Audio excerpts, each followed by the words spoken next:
saluran jantung, pembentukan simpul jantung ya. Nanti trunkus arteriosus, bulbus atau conus cordis, ventricle, atrium, dan sinus venosus.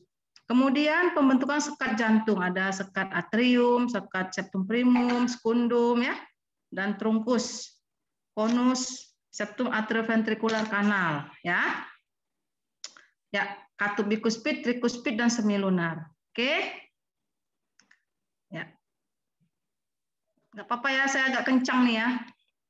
Perkembangan jantung, ya. Sistem pembuluh darah itu muncul pada minggu ketiga ya. Itu berasal dari sel-sel endoderm.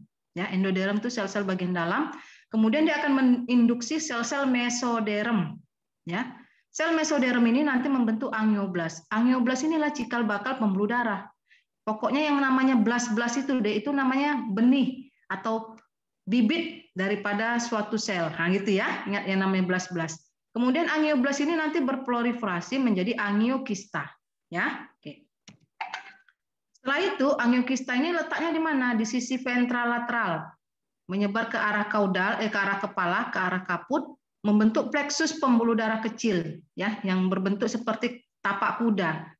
Ya, nah, tadi bagian sentralnya nanti berkembang menjadi daerah kardiogenik, sementara bagian atasnya itu nanti berkembang menjadi rongga perikardium. Kita tahu rongga perikardium itu adalah tempat jantung itu sendiri, ya. Oke. Ya, kalau kita lihat gambar ini, ya, ini adalah embrio, ya. Maka kalau kita lihat dia berasal dari sel-sel mesoderm tadi ya, sel-sel mesoderm. Ya, ini gambarannya ya. Ini nanti di sini daerah somit yang menjadi vertebra ya, cikal bakal vertebra. Jadi dia ini berasal dari di sini ya, mesoderm ya. Nah, nanti berkembang menjadi daerah kardiogenik dan daerah perikardium. Oke. Nah, jadi kok kita lihat ini endodermnya ya. Lapisannya kok kita lihat ini ektoderm, endoderm, dan mesoderm ya.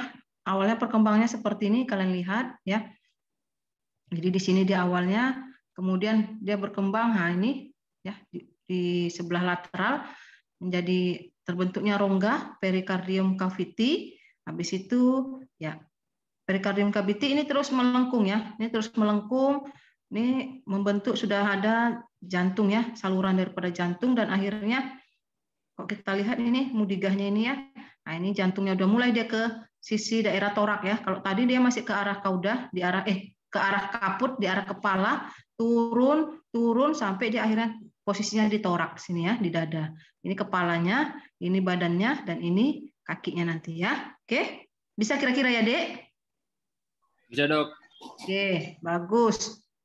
Nah, terus pembentukan saluran daripada jantungnya itu sendiri ya. Nah, ini di sisi lateral kiri kanan terbentuklah angiogenik sel cluster ya, sel-sel angiogenik yang nantinya ya bersamaan dengan jantung ini juga akan membentuk saluran daripada jantung. Tadi kok kita lihat ini ya, lapisan mesoderm, ektoderm, endodermnya mulai dia melipat ke atas, melengkung dia ke atas, dan akhirnya ini bersatu membentuk inilah nanti tuba daripada ini ya, saluran.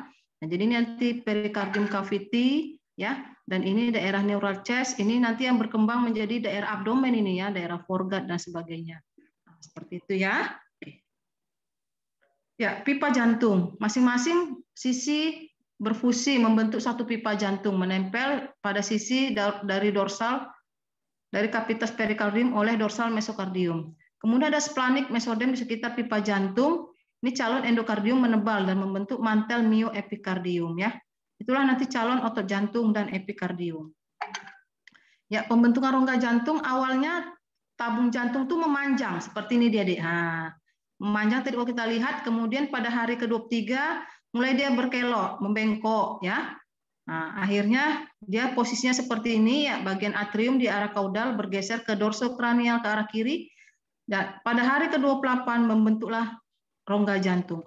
Jadi yang awalnya dia transversal kayak gini, akhirnya dia berbelok-belok sehingga terduduklah dia seperti ini posisinya. Ya, trunkus arteriosusnya di atas, bulbus cordisnya, kemudian ventricle, atrium, dan sinus cordisnya. Nah, seperti ini ya.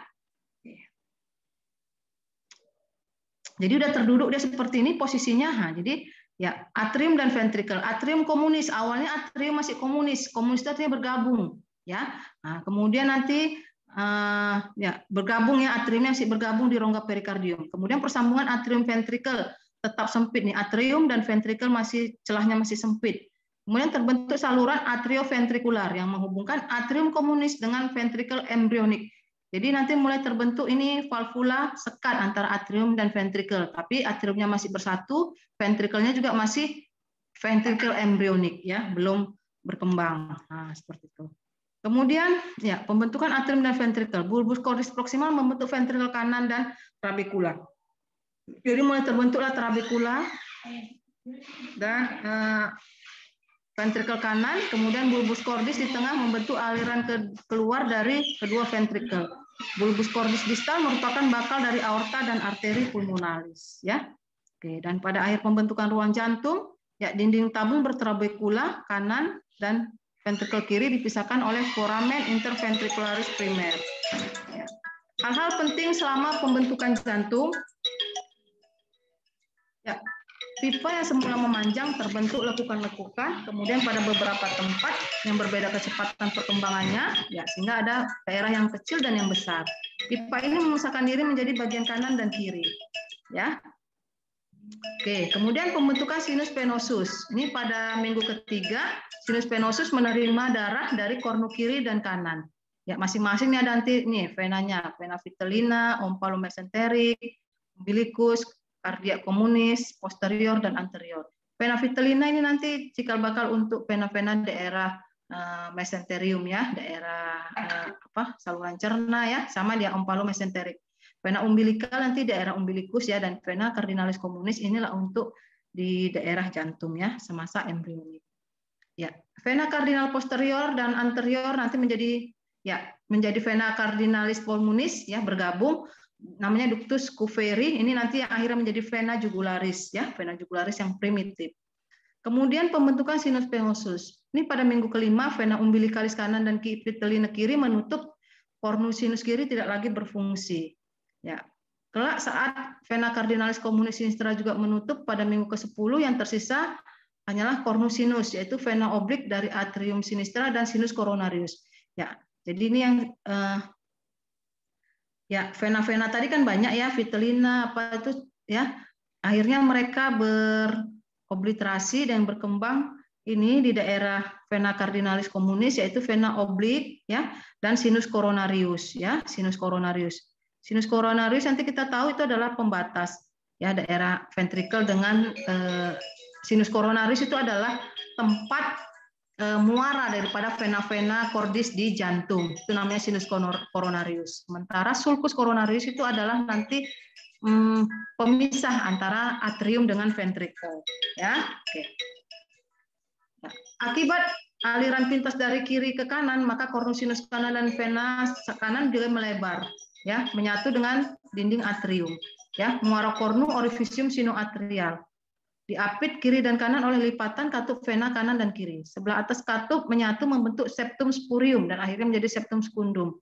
Nah, jadi antara ini atrium kanan dan atrium kiri kan ini ada sekatnya namanya septum interatrias. Awalnya sekat itu dia masih berbentuk celah ya. Nah, awalnya dia septum spurium. Nanti septum spurium berkembang menjadi septum secundum. Nah, gitu ya. Seperti ini ya. Jadi ada sekat primum dulu, septum primum awalnya ya, baru septum secundum ya. Akhirnya kedua sekat ini nanti menyatu ya, dan akhirnya dia membentuk yang tersisa adalah suatu foramen namanya foramen ovale ya, di daerah jantung. Dan itu adalah foramen ovale itu adalah tempat jalan pintas ya, sewaktu embrionik antara atrium kanan dengan atrium kiri. Kemudian pembentukan sekat-sekat jantung ya. Sekat jantung itu awalnya seperti ini deh. Jadi sekat jantung itu dia bisa terbentuk dari kedua sisi. Lihat ini. Kedua sisi tumbuh ke kanan dan kiri ya. Jadi terbentuklah sekat ya, antara yang ke atas dengan yang bawah. Atau yang kedua bisa seperti ini. Yang muncul hanyalah yang berkembang adalah hanya satu sisi saja yang aktif, satu sisi tidak aktif. Satu sisi yang aktif ini hiperaktif, akhirnya dia juga bisa membentuk sekat atau pembatas antara yang atas dengan yang bawah. Jadi seperti itulah pembentukan sekat di jantung ya secara embriogenik. Atau tanpa melibatkan bantalan endokardium ya. Kalau tadi kan ini melibatkan dindingnya, dinding endokardiumnya. Kalau ini tanpa melibatkan dinding endokardiumnya, tadi yang tumbuh kan, ini dinding endometriumnya tidak tumbuh, tetapi yang justru terbentuknya sekat ini adalah oleh karena pertumbuhan daripada ruangan jantungnya ini sendiri. Ruangan jantungnya sendiri seperti ini misalnya ya. Nah, ini ruangan jantungnya ini sendiri yang melebar dia mendesak, melebar sehingga ini batasnya ini karena dia seperti balon mendesak dia ke atas, maka terbentuk juga celah seperti ini ya. Jadi dia tanpa, kalau tadi dinding endometriumnya yang tumbuh, kalau ini bukan dinding endometriumnya, tapi ruangannya itu sendiri yang membesar seperti itu ya. Oke. Ini tadi pembentukan septum primum ya, akhirnya ostium primum, kemudian septum secundum dan akhirnya menjadi foramen ovale ya. Foramen ovale ini saya bilang celah antara atrium kanan dan atrium kiri. Sewaktu dia lahir dia akan menjadi fossa ovalis ya. Dia tertutup menjadi fossa ovalis ya. Kemudian pembentukan sekat dalam atrium communis ya, sama juga ya. Setelah lahir peredaran darah paru bekerja, tekanan atrium kiri meningkat, katup ovale menutup ya. Pada 20% kasus dia tidak menutup ya, sehingga terjadi potensi foramen ovalenya tidak menutup. Kalau foramen ovalenya tidak menutup, apa akibatnya? Akan terjadi percampuran darah atrium kanan dan atrium kiri, maka pasiennya bisa sesak karena antara oksigen dengan CO2 akan bergabung ya. Nah, dan inilah yang disebut dengan kebocoran jantung. Jadi jantungnya bocor, salah satunya adalah katupnya yang tidak tertutup, yaitu katup di fossa ovalis. Ya, cacat pada sekat primum, atrium ya bisa kita lihat tadi ya. Nah, ini dia. Macam-macam, bisa karena resorpsi septum primumnya yang berlebihan. Kalau resorpsi septum primum yang berlebihan, jadi celahnya makin melebar, nah seperti itu ya.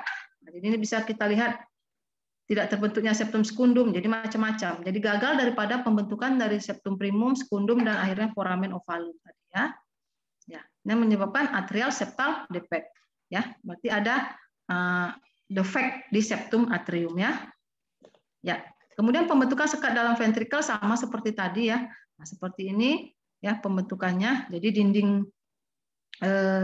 dinding endometriumnya ini yang menebal ya, akhirnya menebal-nebal nih terbelah seperti ini sehingga terbentuk sekat antara kiri dan kanan sehingga septum interventricularis. Ya. Kalau gagal dia berkembang maka akan membentuk celah. Jadi ada celah antara septum interventricularis itu namanya VSD, ventricle septal defect ya. Jadi ini juga bercampur antara darah yang sebelah kanan dengan darah yang sebelah kiri. Ini juga disebut dengan gagal kelainan katup jantung pada anak-anak. Kemudian katup-katup atrioventrikular. Atrioventrikular ini antara atrium dengan ventricle ya. Jadi seperti ini awalnya ya.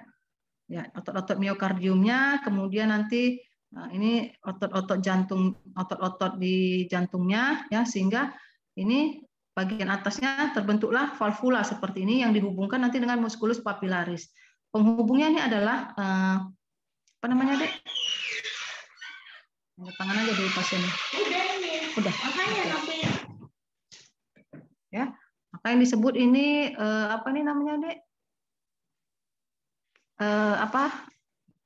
Musculus papillaris dan ini apa namanya nih? Chorda tendinea, ya. Oke.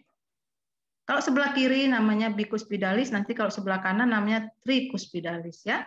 Oke. Saya nunggu pasiennya 5 menit lagi.